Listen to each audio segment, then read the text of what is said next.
Hello, everyone. Nikki, good evening. Mehran, she says, good evening to you as well. Gavin, whoa, first on today again.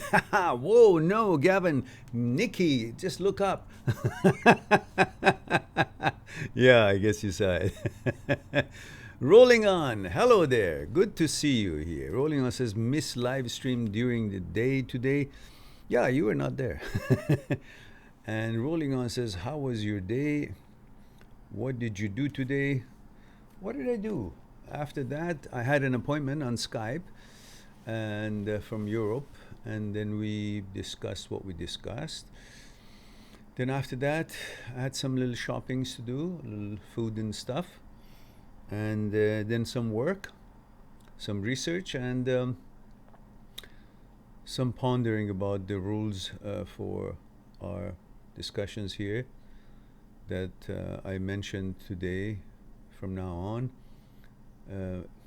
anybody that I don't know, they can support each other in relationship matters, but they cannot advise or make any comment in regarding to any questions coming up about OCD or HOCD.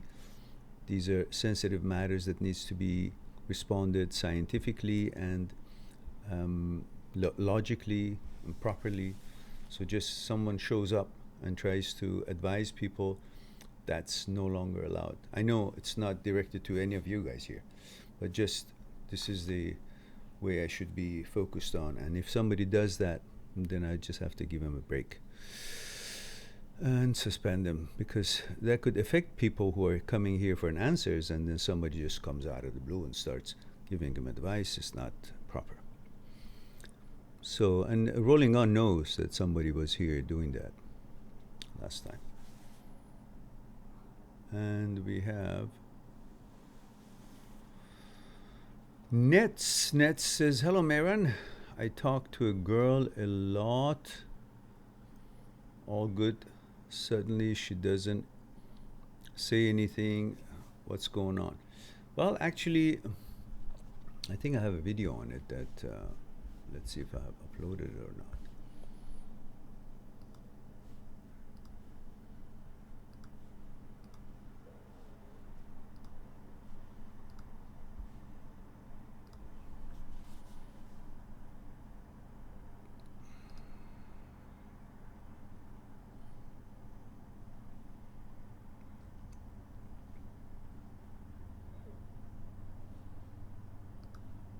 I think it's called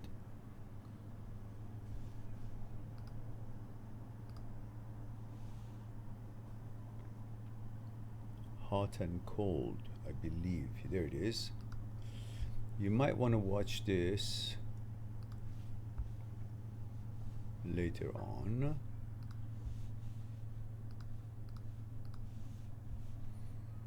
This is for you. But do me a favor, give me a little bit info on you. Remember the protocol, gender, age, where you're tuning in from. Just like Gavin down there. See, M27 Tennessee, something like that. Just like Nikki up there. Look at the first line. Just like that. And Gavin says, how are you doing today, Mehran? Let's do story time. Yeah, that's more fun. What is childhood like? What would you tell younger you? Advise you would give yourself at 18 if you could. Nothing really. I was a pretty good kid. At 18, I had been sent to United States for starting my university education. In fact, I landed in Seattle, and I was not 18 yet. Just almost. And just going through English language school in Seattle University, and no, just pretty good kid. Into sports and horseback riding, tennis, girls. And nothing, everything normal. Um, there's a whole new world, university time, and all that you left behind, where you were like your friends and sports and lifestyle. Come to university, things are changed. So a new environment and everything new had its own challenges. Rolling on says, Mehran, what really matters in life? I think there are many things, but perhaps what comes to mind right now at this moment, after this many years of living, pondering, experiencing, there are lots of things. It's not one thing. But one of the many things that right now I think it's appropriate, don't sit on the fence.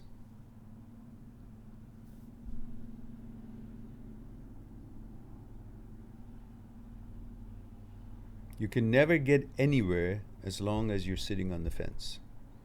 You won't get any destination any this way or any destination that way. You won't get anywhere because you're sitting on the fence. Either this way or that way. Come down and start walking one side. Stand for something. In this day and age, we are being conditioned since childhood to keep mouths shut, because they've conditioned us to think everything you want to say is politically incorrect. Say nothing so you won't offend anything. And they have forgotten about the fact that, listen, if I want to live, if I want to think, I might end up offending someone. And that is part of living and trying to make a difference. But we are being controlled since childhood, through school and everything. You can't say this because that might be offended. You can't say that because that might be. Now, there's a certain level of it is correct. But we're not talking about that civil level. We're talking about beyond that. We've turned into muzzled, no longer being polite or considerate, no longer observing other people's rights. It's now far beyond that. It means don't be yourself anymore. Be what we tell you to be. How much of this you can be, how much of that you can be. And if you got nothing to do with that, but you gotta be some of that anyhow, because we say so. Because we don't want you to be all you, because then you're gonna be defending all you. We don't want you to defend all you, because you know what? The voting system that we want to grab all the voting market will be damaged if you become yourself and say things that you want to say to protect who you are, what you are. We want you just not to be you. Be a little bit of you, and the rest of it what we say. So pretty much they are training everyone to sit on a fence, and they can do whatever they want to do.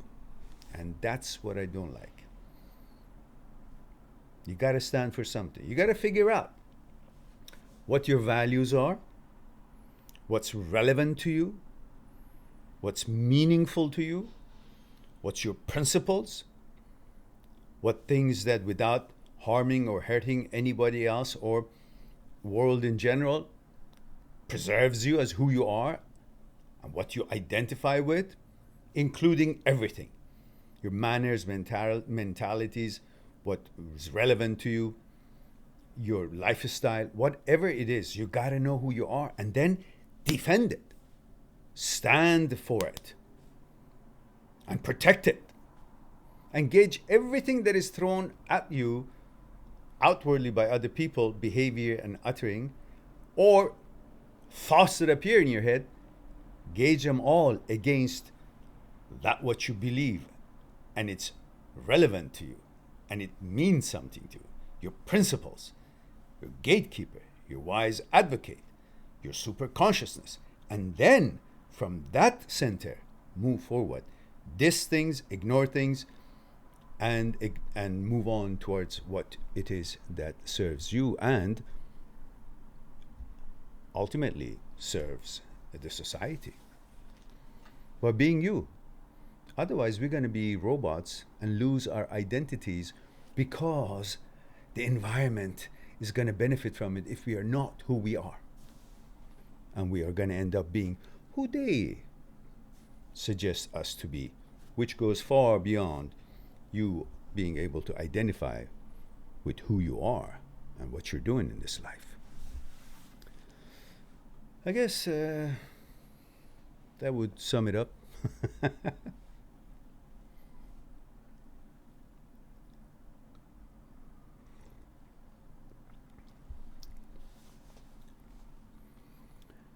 TD says, good evening, sir. Male 19 Assam. Oh, the tea place. Hello, TD. The country of famous tea. Just one moment, guys. Let me close or open that window. Open that window.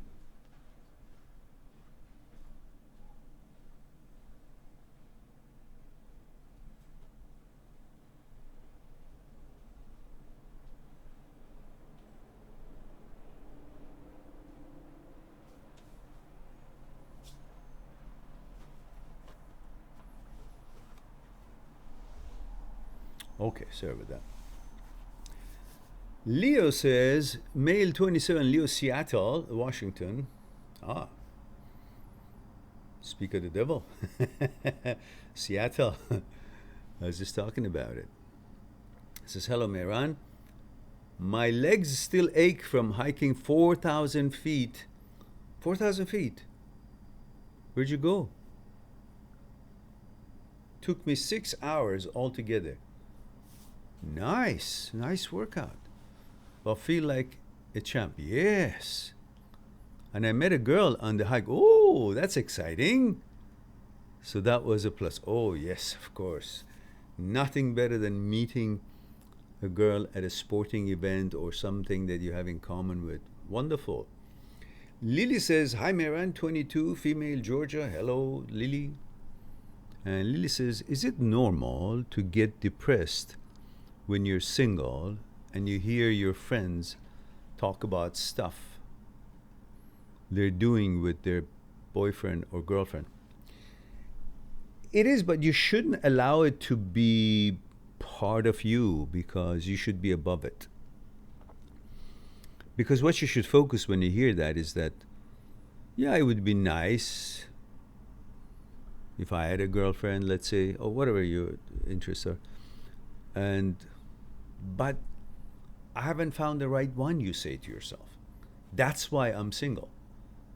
Not that, oh, they're lucky, and I'm single because I'm not good enough. Don't let that falsehood come into your mind. Just say, yeah, it would be nice if I could have I could be in a relationship, but say, well, I'm single because I haven't found my match. So, and it's true, because if you had, you would be in a relationship. But otherwise, yeah, we're all human beings, but go beyond that. Don't allow that to be a factor in life. Because why stop there? Why don't you be depressed when you see somebody's got a Lamborghini and you don't have? What about their yacht? What about they're traveling to a tropical place? What about they don't have to work at all? Let's go there. And they've got, they won the lottery, or they've got money, inherited money. And there would be all kind of reason for you not to be happy or satisfied and be depressed. That's not, that's a no-brainer that you won't be depressed if everything go perfectly in your life. The point is, can we recognize the kind of world that we live in, that this is part of it?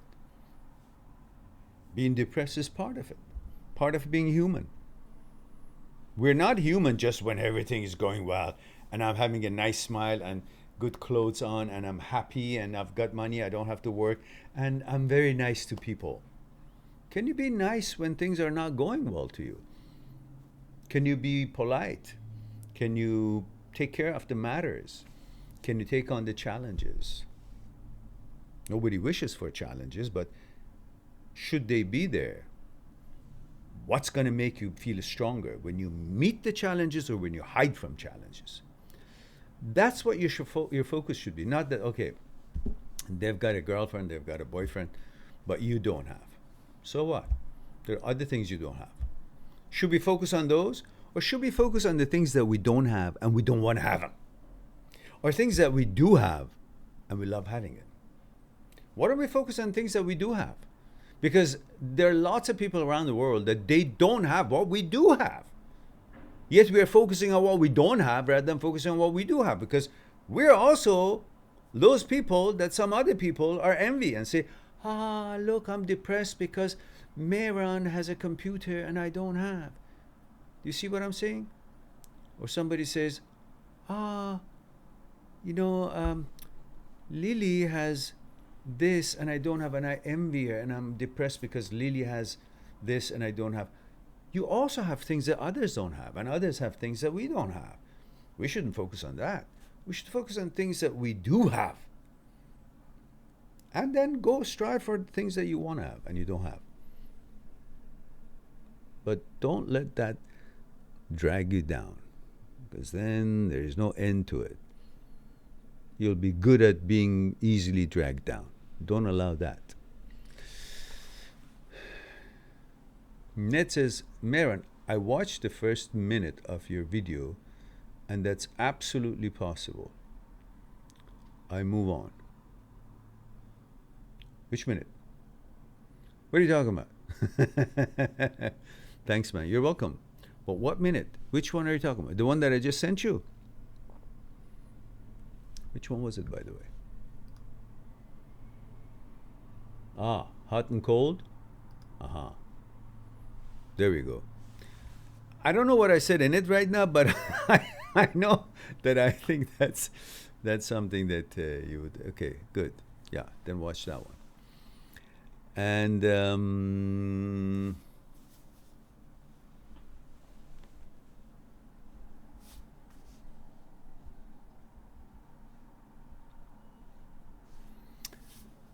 Gavin says, Mehran, because of you, I look at women so differently. I look at them as small parts of life and part of the universe, this universe. Beautiful, don't impress me anymore. I used to believe woman was a big part of me and life. I want to enjoy life and go achieve things and experience things. There we go. Not worry about woman. Good one comes cool, but not looking for it. It's all because of your books and your videos. Good. In other words, everything in this life is exciting and beautiful and important. But if you want to make one of them the entirety of what this life has to offer and the experience of this journey is, then you're going to be really on the edge and hanging on that one thing. Then you're dependent. Your happiness is dependent on one thing when there's so many things that you're supposed to be learning, experiencing, and becoming strong and wise and advance on those bases and make that to be your foundation. And woman is one of them. Great. And you cherish it, you love it when you find the right one. But finding a woman to be the solution to my life, then you're doomed. Because then you're hanging on a thread and hoping on somebody else's behavior and decisions and preferences and choices to determine your happiness or not, your level of contentment or not, your fulfillment in the experience of life in this journey or not. That's not good. Rolling on says, that's good advice, not to sit on the fence and be decisive in life. Pain to get off the ladder. There we go. Stephen Anderson says, hi, Mehran. Male 25, Florida. Stephen says, as a man, why is a woman in my life so important? Woman should be important. Woman is important. Not every woman should be important, but the one woman that you are with should be important. Why not? But if you think that any woman is more important than the rest of your life, the other things that you have going in your life or should be having going in your life, then that's a problem. And why is it important? Well, it's very simple. Let me read the rest of your question and I can answer it. So sometimes I wish I could just focus on myself and my career. But for some reason, me having a beautiful girlfriend ranks the top of everything. Of course. Why not? We are built for pain and pleasure. Pleasure plays the biggest role in our life. And it's very important. And I tell you why, just in a second. Let me see what I'm looking for you.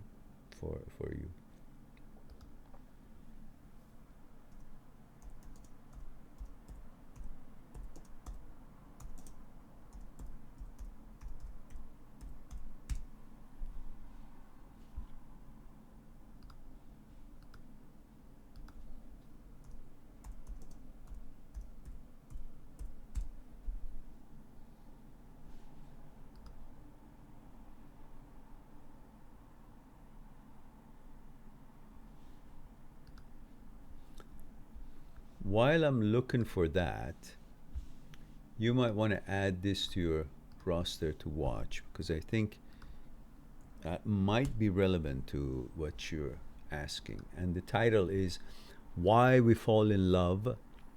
Why is it that makes us fall in love with a woman? And perhaps that is the one that I'm looking for. It's only 11 minutes. And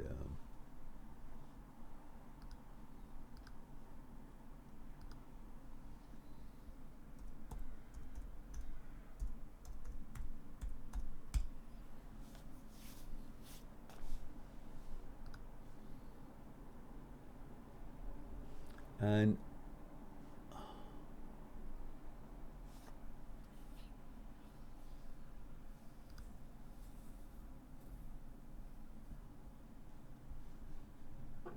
I also recommend to you to also watch this one.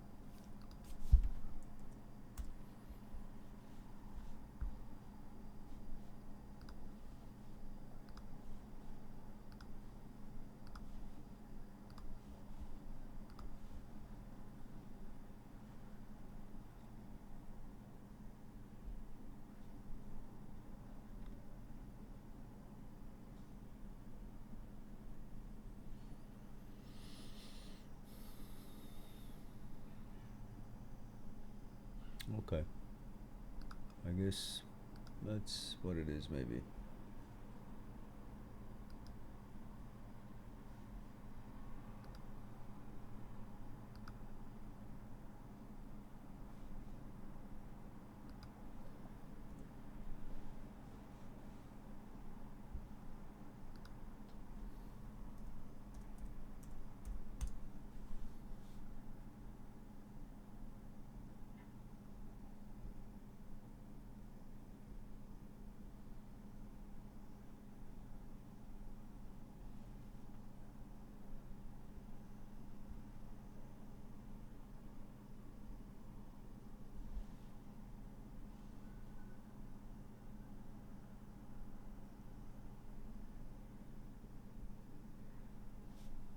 Yeah, perhaps that's the one I put in there.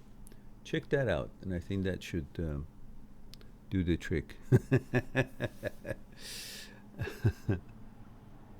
Leo says it's called Mailbox Peak in North Bend, Washington. Oh, Mailbox Peak. Ah, so if you have a letter, you got to go all the way up to mail it, yeah? Or to deliver. All right, that's why people don't write letters anymore. It's all email. David says, hello, Mehran. Mail 25 Dallas. After your last live stream, I looked at your old Instagram. You were doing well. Those videos of you were generating good traffic and comments. Time to get the ugly stick. Yeah, I know. Continue in Instagram. I should. Yeah, I think because I also now know how to work it. Nets says, Mehran, I had recently a bad experience and I still feel bad since a week and it doesn't get better. I don't know what should I do about except to see a psychotherapist. Does it help? I don't know what is the experience. Um, I'm I'm not sure if I'm following. I know you say you had a bad experience, but I don't know what it was.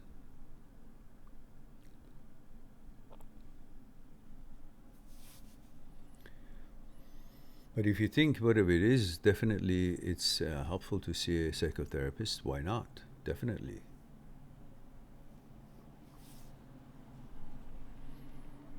Leo says you should check it out. It's beautiful up there. Got into photography and been taking pictures of nature every time I hike. Oh yeah, that's beautiful. Photography is beautiful. I had this knack. I still am very interested, and I used to take pictures of nature. But funny thing, I noticed uh, in university I took a photography course where we would take pictures and develop it ourselves in the dark room of the university. You know, the acid and all that. And close to the college, there was an area with a pond and jungle, forest around it, and there was a bridge over it, and it was high noon. So I took a picture, and there were there was a duck and a ducklings there. So I took a picture, and I developed it, and it looked what it was: high noon, trees, shrubs, pond, sunshine, duck and a duckling, and the bridge over it. It was okay, but it wasn't anything romantic. It wasn't really like capturing, telling a story. So what I did was I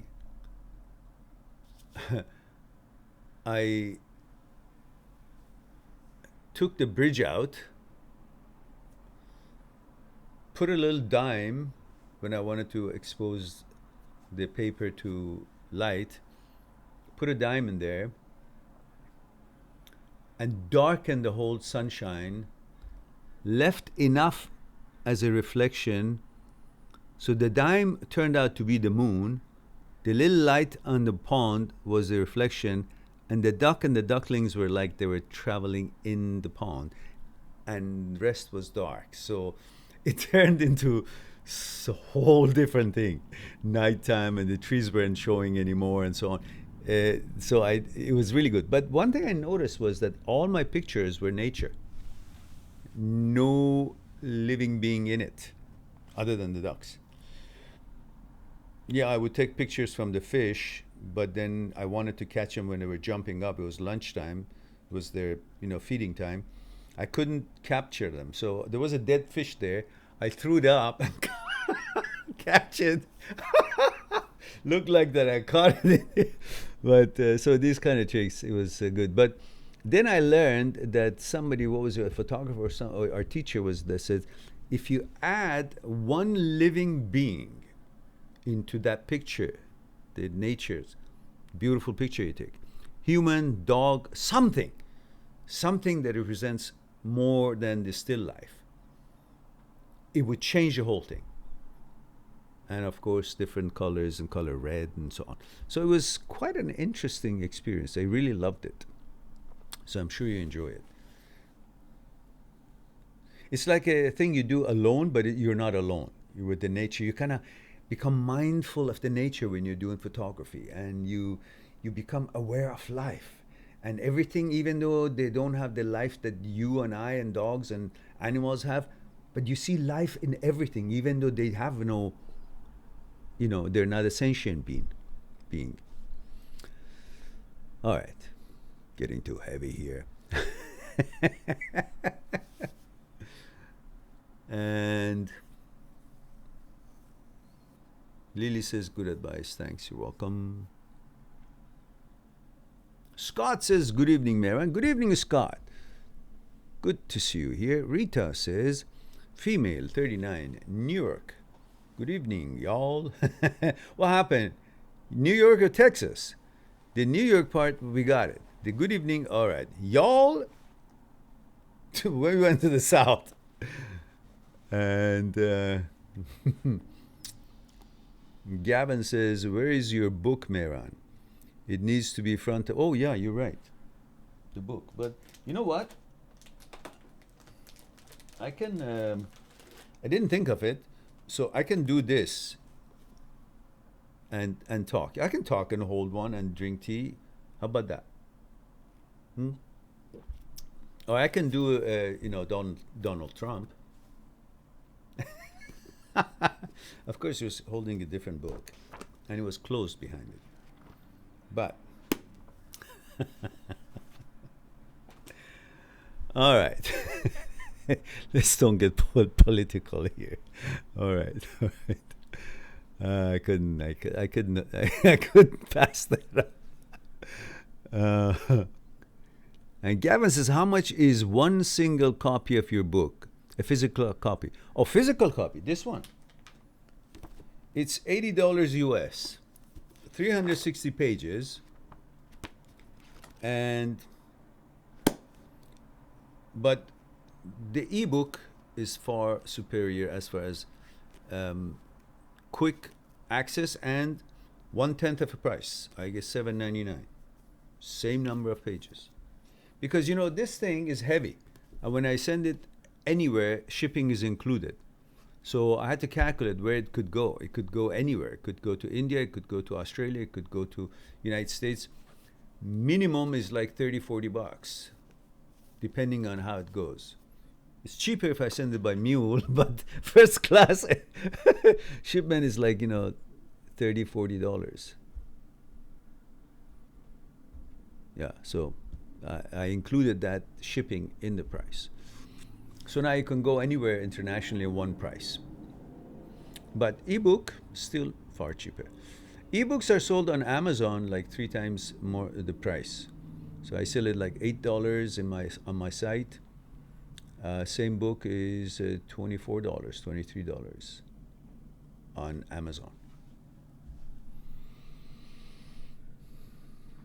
Scott says, can you buy the book on the website? Oh, absolutely. And I suggest get the ebook. It's much cheaper. And it's right away. And if you guys had any problem with the download, just let me know. And our kind subscriber and programmer in UK, he fixed all the links that they were not functioning. So the links are now fresh and new, because the program in there had somehow was interfering, something that was connected to where it was connected. So it's all fixed up. And even if there was some problem, depending on different equipment you use, just send me an email. I'll send you the ebooks right away in 3 versions: EPUB, Mobi, and PDF file. So Rita says, yes, continue with Instagram, please. More people would be motivated to follow if it were up to date. Yeah, I think you guys are all right. I'm lost in YouTube, but Instagram, at least there's 1,000 people who I guess can see it. I still am a little bit dumb on that, all those things. If I would know how to connect them all, I think we would really populate the channel a lot more. That's why I always ask you guys to, repost. Like, go on my Instagram, for heaven's sake, guys, and you can see how many 59-seconders I have there, and they're meaningful messages. Repost them if you wouldn't mind. That can help, I think. And let me turn this off. Okay. Rolling on says, Mehran, why do people believe in God and never challenge the idea that no one has seen but just heard stories, while we are encouraged to challenge the status quo and at the same time? All right.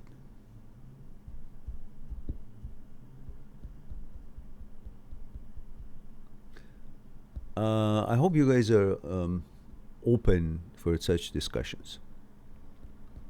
And I want to hear 1 and 2. 1 is for yes, 2 is for no.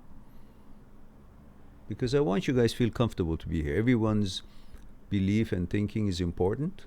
And I'm not here to tell you what to think, what not to think, as far as these, topics of God and religious so on is concerned. So I don't want you guys to feel uncomfortable this way or that way. But there are things that you might want to get into discussion of it, and many may not. But that doesn't mean it's good or bad, because I have debates on both sides of it. And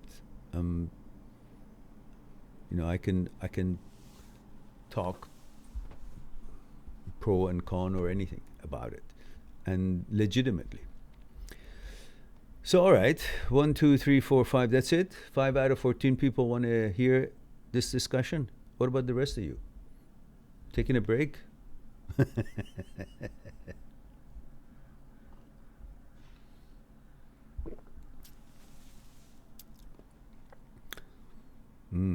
One, 2, 3, 4, 5, 6, 7. Give me one more. At least we'll be more than half. We're 14 people here.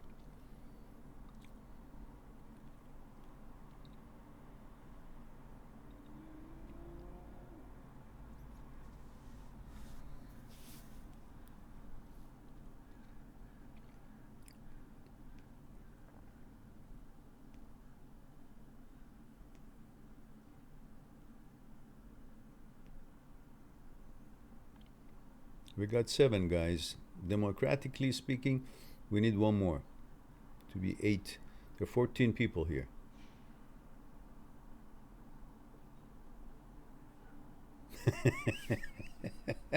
Okay, we buy that. I see 8 ones, 8 yeses. I see 9 yeses, you trickies. All right, so here it is. I read the question again. Mehran, why do people believe in God and never challenge the idea that no one has seen but just heard stories, while we are encouraged to challenge the status quo at the same time? Well, I don't know about the second part of your question, but the first part. Because we need to. We live in a world of uncertainty. The ultimate purpose of our being has turned into being in pursuit of psychological security. And that psychological security is elusive, is never to be found. So we created a hack. Whether we knew it or not, the challenges were great, uncertainties were great. We were living in a state of paranoia, so many dangers, so many attacks, thousands and thousands of years ago. Look at the history, all wars, uncertainty, insecurity, physical attacks, physical harm, lawlessness, all kinds were going on for thousands and thousands of years. The conditionings we received in our consciousness from the beginning of humankind, the history of humanity, was about fear. Fear from the animals, wild animals eating us, fear of lack of food, attack of other tribes, other people, stealing our food, stealing our women at the time. Everything was fearful and unstable. So where would you find the answer to all the problems that on a daily basis were hitting you? You would wish for some kind of a superpower, supernatural. And you would be ready to accept that because that was your need. Just like today, so you drink this water and it will cleanse you. It will take care of their problems. And you've been coming from months and months of uncomfortable life and looking for salvation, solution, and a magical something to do that what this person is suggesting that this water will do. You're ready to accept that. You want it because of all the things you went through. You just want it to be that easy because you can't handle it. You can't come up with something that could take care of your problem, cleanse you. But I take this water, that placebo will help me. So then we go back to that caveman time. I wanted a certainty that I couldn't find. I wanted a psychological security, the security, physical security I couldn't find. So what did we do? We went to our basement, made clay statues, colored it, shined it, brought it out, said, please help the crops to be good this week, this year. We created the damn thing in our basement, but we're asking for health and magic and miracles and harvest from this, that what I created and give it the power. I gave it the power that I myself, who gave the power to that, could not exert to bring about the miracles that I'm asking that statute that based its power on what I gave it. Because I needed that and I couldn't do it, but I thought, thinking about something else to do it, that power I have. I can make myself believe that something can help me, but I can't actually believe I can help me. That was the beginning of the problem. So for that creation of that psychological security, I started with that statute. Then after a while, it seemed like, well, that I created that, and somebody came along and said, listen, you guys made this thing up. How could this thing, I can break it. And so we know the story. And then so we said, okay, let's create something that I can't even see, but then that will have the power. So we created something out there that is watching me and judging my thoughts, knowing everything about me, things about me that I don't know, which I gave it the power to know about me that I don't know, and the things that I think it knows, it's really stuff that I know. But I'm thinking that it knows what I know. I just think that thought that is outside of me is actually watching me, judging me, and knows everything about me, but it is me actually who's telling him the stuff that it knows about me. But I want to think of it as a separate entity. So I have a watcher. I created a watcher to watch my thoughts.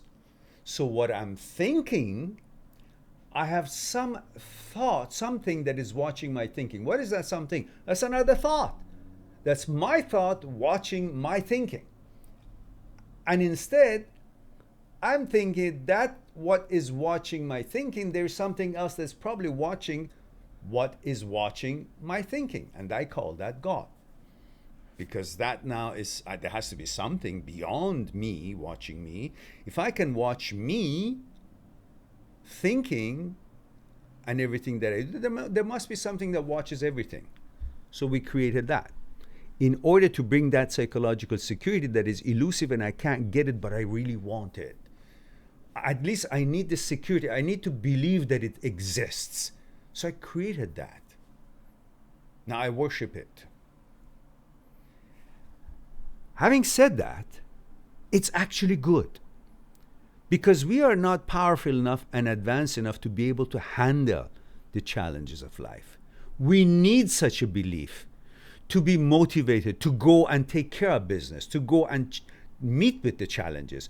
Without knowing that something is telling us, you can do it, we can't do it. So we created something out there in the name of God that actually is going to help me to achieve what I want to achieve. And it's going to give me that security and confidence that I need. And it's all good. And it's going to keep me away from troubles that brain is creating and misleading me to get involved in mischief. But the belief in that what I've created, which is ultimately pure and clear and clean and perfect and cannot make a mistake, is now my guiding light, which in fact is my own consciousness. But I don't believe enough in myself to follow my own advice. I'm going to turn my own good advice to something that is coming from out there and give it all the good credentials and follow those credentials, because that is his command. And all his commands are good. Protects me from mischief, to hanging around the wrong crowds and do wrong things. And that's beautiful. That is actually, I recommend it. So religion, believing in God, is actually good. I don't care what your explanation is for it. But we are not advanced enough to be able to handle our problems rationally, logically. We need to believe to some supernatural, and to believe that we gotta please him or her or it. So we will behave. So we will not get mingled with different things, because we are looking for its favor, to look upon us with favored eyes, to give us what we want. Because if you're good, we can pray for it, and then we favor it because we've been good, and to feel the wrath of it, so we won't do anything harm, because we don't know how to control the desire, the ego, the mischief, the negative mind, the evil part of us. But yet, if we're afraid of repercussions, we might be able to harness it, handle it, control it. And we might be motivated to be a good human being, compassionate, not harm others, and be civil.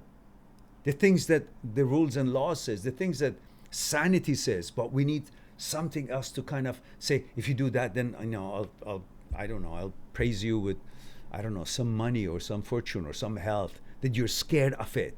What you're scared of, which is so important to you, your health, your loved ones. For the fear of losing it, you're believing something else to help you to protect those loved ones. So that's actually is being used by you in order to motivate yourself to be a good human being. The fear of losing what you love, to want to protect what you love, what's important to you, is going to make you to be a good person, because you're doing it trade. I'll be good, I won't be bad. You take care of my loved ones. Who? Something that I'm not able to protect them, but I hope something is. And to that something I pray. And it's good again. I don't care if it's true or wrong, but I know it's necessary. Because until to a certain age, especially childhood, we need that guidance, that belief in God, in whatever it is that you've created, something that you can look up to, that is beyond the dirt and the garbage that we see in this life, that is pure, that we can make it a role model, that we can make ourselves to follow that regimen, that principle. So that's good. It's good to be religious to some point as guidance, whatever religion it is, to a certain age, to deliver you and take you away from the mischief and misguidedness and following different things and things that you don't do and you don't understand why you shouldn't do, but because the religion says you will stay away from those. That's good. Until you are at a certain age that you can now rationalize, make sense out of things, understand what is consciousness, what is thoughts, what's the role of thoughts and consciousness on you, what about ego, pleasure, fear, desire. All of these, now suddenly you understand how you're put together. What is your psyche like? What's its control on you? What's the limitations of the brain? What's the power of the brain? What's the role of brain? Are you the brain? Are you the thoughts? Are thoughts you? And you get to understand you're not the thought. Thought is not you. So you're not going to be influenced by the negative thoughts and follow and become an asshole or do things. And then you understand that the brain can malfunction, so you're not crazy. You understand that this is a malfunction of the signaling system in the brain. You understand these things at a certain age, and you begin to realize that it is you who's watching your thoughts. It is your own thoughts. It is you who wants to do good and be a good, better person, not for the reason of being favored or have the wrath of God. You will begin to become a good person on yourself. It's like the ship. It's like the bicycle that you're trying to learn how to ride it, and eventually they take the trainer wheels off because now you figured it out. Now you can make right decisions. Now you've come to a certain age. So, as much as it's pretty much fake, but it's very necessary, believing in God and religions to a certain age to carry you through the shit of this journey from childhood to university. And then on the other hand, I do believe that there is a supernatural power, and that is the universal energy that binds us, gives us life, goes through us, and connects everything, and helps us live and grow and develop, nourishes us. Just like when you sleep, you're tired, and when you sleep, you wake up, you're all fresh. What happened? Something happened while you were sleeping. You were able to accept the frequency of charging the energy of the universe without making effort, without meditating, automatically that mechanism is in you. And you're charged up full of energy in the day. You go take on the world. You come home, you're depleted. You sleep, again, you're charged up. So something happens. So there is a connection between the energy of the universe and nature and you. You're part of it, part of the whole cycle of the energy. So there is an organization. There is an organism. There is a discipline. There is an energy. There is that one that needs to be there for anything to start. And that is the universe. That is the essence of energy. On that basis, there is a God. Some people call it nature, some people call it God, some people call it universe. But there is that what makes us all be alive and be replenishing our energy and get our energy and align ourselves with it through meditation, through mindfulness, through understanding. So yes, there is, but not in the way of that is being portrayed, so to speak. So I think I have said it and I have saved myself at the same time.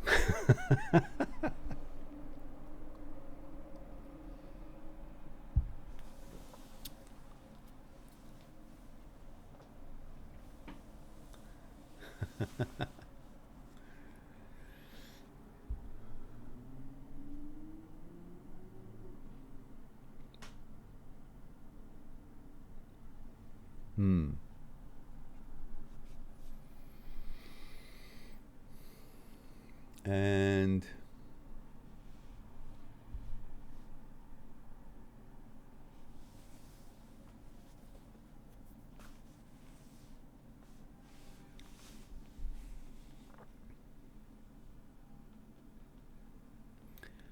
all right, guys, we do have a special guest. And that special guest is nobody but our favorite troll, Ben. Ben is here. But his comment is actually held for my approval, which I'm just going to read it for you guys instead of releasing it. It says, "Hey Mehran, seen any good movies lately? I really enjoy curling up on the couch and picking my butthole watching a good movie."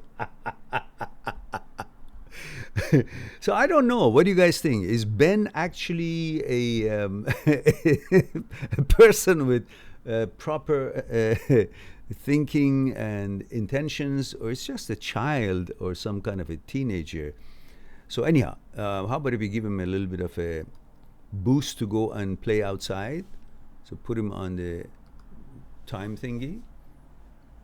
There we go.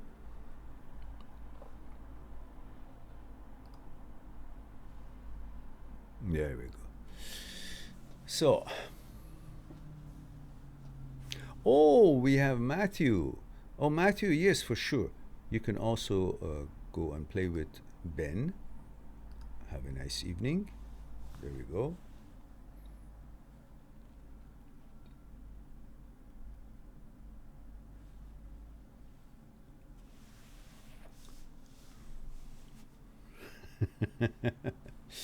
All right. So and I wanted to also add that was going to add. I forgot what I wanted to add. So that's okay. I may remember.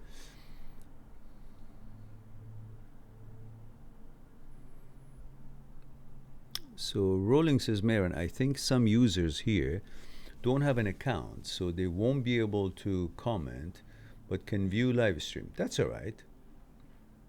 That's okay, by all means. As long as they abide by the rules that we set and they will not engage in giving advice, because then I would have to put them on timeout. Because advice should be measured and properly, so it won't be misleading to other people, especially the younger people who time to time show up here with questions that concerns them. Dudley says, hi Mehran. Hello Dudley. And Nazra is here. Hello dear Mehran. Nazra says, how is going? Y'all Nazra. What's going on with New Yorkers now? They all use southern accent and southern words. Y'all, and that, you're not the first one. Rita used the same. And she says 21, female, Atlantic City, New Jersey. And UM says CBD, is that help for anxiety?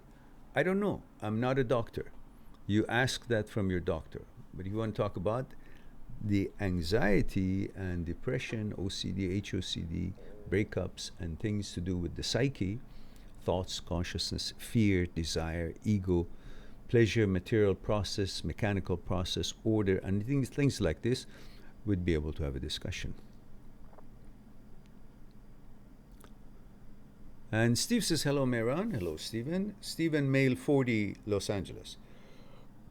Stephen says, I remember when my ex came into my life, it was easy. I put no effort at all, really. Now, the girls that I'm trying to get with, I do have to put in much more effort. Just a thought I had today. Yes, and that's good. If you have to put effort, then you will be focused and mindful of what is it that you're making an effort for. Is it qualified? Is it worth my efforts and my passion to pursue?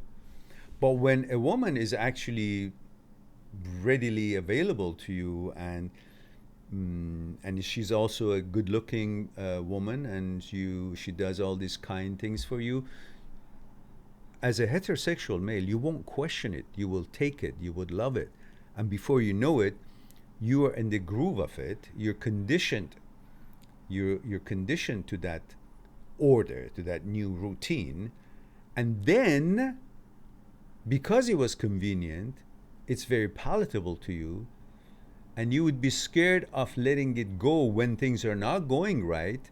And even though she does all kind of weird things, you still want to keep around because that saves you from making an effort to go and find a relationship. And we are by nature lazy, and that is why you keep wanting the ex back, especially if she actually brought herself into your life rather than you making an effort.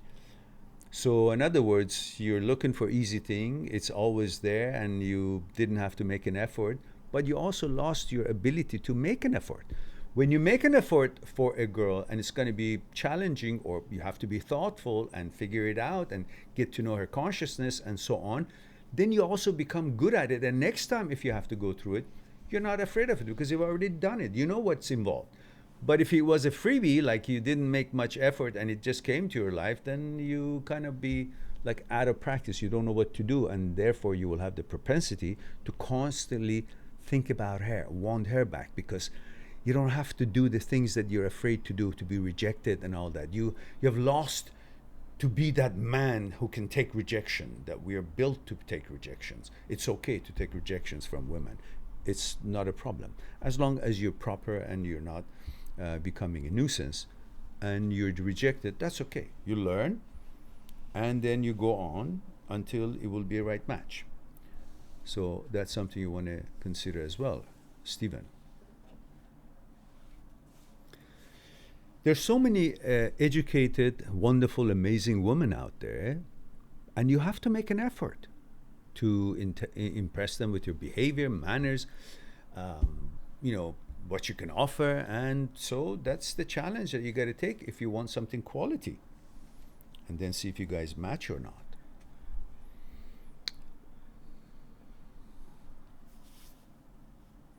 Rolling on says, but how can it be good where it is also creating separation between human being, people identity themselves, or people identify themselves with religion and stick together like tribes that existed a century ago? Why can't we break free? Well, remember what I said. I said it's good until it delivers you from childhood to adulthood.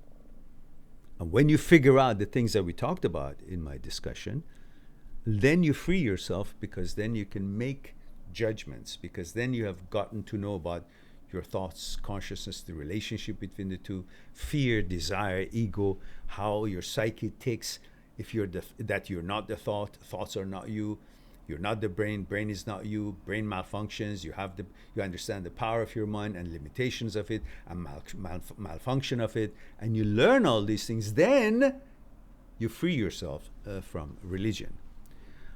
This is what I wanted to add, which I forgot with that troll behavior that I forgot.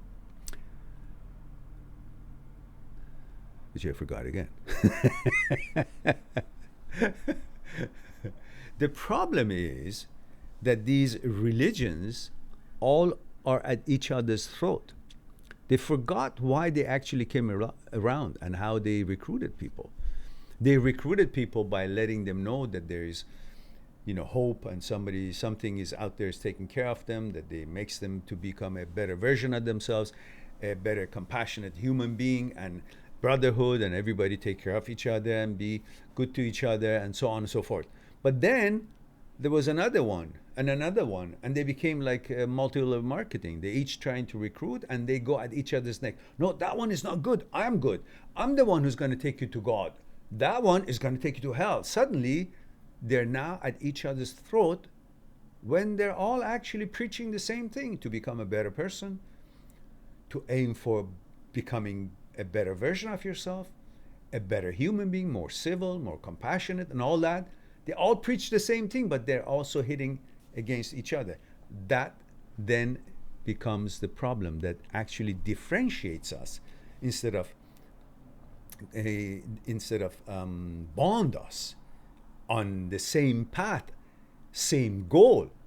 Religions, to me, are like a bunch of people want to climb a mountain. Depending on their agilities and fitness level and experience, they choose different sides of the mountain and different styles.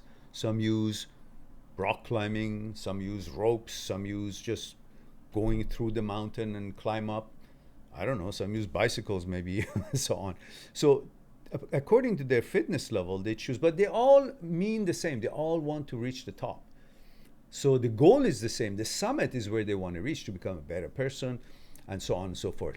But on the way, they start getting at each other's neck. No, I got to get there first. They lose the whole principle of why this whole religion thing was created, to guide us, to help us, for us to help ourselves, to become more motivated, more confident, more hopeful, to be more motivated to do better things and good things in life. But then that itself, we became part of a clan, and that religion wants to defeat that one, then that one is a clan, and to begin with, then you know the history. They infiltrated into the kingdoms, and they became an army themselves, the religion they became, and suddenly they became the representation of God themselves, the kings. No longer the Pope was the only one.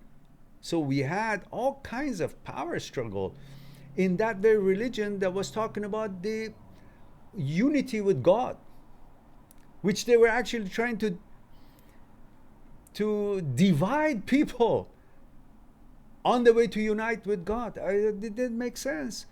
So we can see that corruption can seep in and turn us all against each other when we join groups in order to bring about that elusive psychological security or physical security.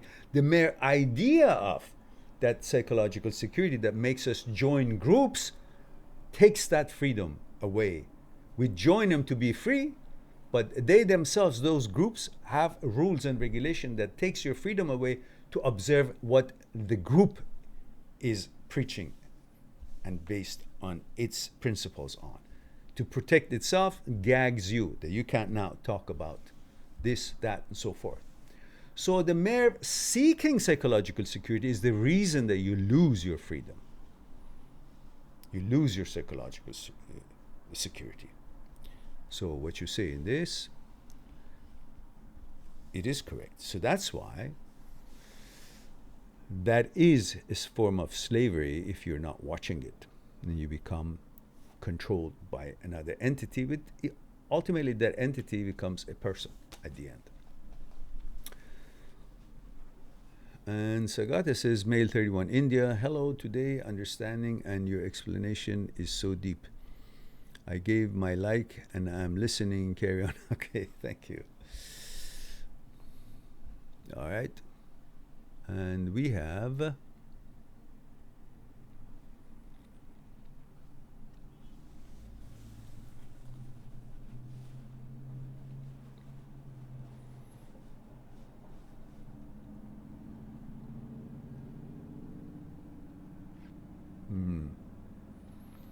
Satsiki says, Mehran believes in the force. Yes, that's right. You said it. You said it. And Rolling On says, I think Ben and Matthew are same people. They show up at the same time every time. Yeah, maybe. And and Satsiki says, choice words to these intrusive thoughts. Agreed. Here, here. And Satsiki says, 26 male Sweden, my ex using a religion as a way to wish bad karma upon me. She can't. By making me seem like the devil really bothers me. No, she can think whatever she wants. She can't do anything. There's no substance to it. I know it shouldn't, but it does. It's as if I want to defend myself and save her. No, leave it. Leave it. Leave it and you will win. Just move out of the way and go on your own merry way, and you'll be fine. Rita says, or they recruited people by killing or threatening their lives if they weren't to convert. That's right. That's right. That's right. And Sankey says, I love you so much, my guardian angel. You're so kind. Thank you, dear. Good to see you here. Says, rather calling you sir, I relate more as considering you as my guardian. I am focusing upon building life. Love you so much. Lots of respect for my idol. Well, my pleasure. You are your own idol. Just make a good version of yourself and you are in control. You follow no one. You follow your conscience. Just learn, educate yourself, and you will be independent and able to make good decisions. And I thank you for the kind words, dear. Sankey says, it's 9:40 a.m. in India. I woke up today at 4:50 a.m. I have studied rigorously. Good for you. Looking forward to make the whole day productive. Excellent. I just gonna freshen up, then start again. Good for you. Take enough breaks and enjoy what you're reading, what you're studying, what you're learning. Gavin says, what was your biggest struggle, your hard times, or something it was challenging? What was it? How did you handle it? Yeah, I have no idea how I handled it, but I handled it. Let's leave it at that, my friend, my good friend, my friend Gavin. And Taron says 19 male India. Hello, Taron. So guys, it is 1 hour and 13 minutes. That's what we promised. We keep it under hour. We're 13 minutes ahead, over. So it's time for me to say I love you all. Thank you very much for being here, giving me the opportunity to share a thing or two with you. I look forward to talk to you again, perhaps tomorrow at 1 p.m. Vancouver time, as we have 2 daily programs, 1 p.m. Vancouver time and 8 p.m. Vancouver time. In the meantime, be good to yourself and to the others. I'll talk to you soon. Bye for now.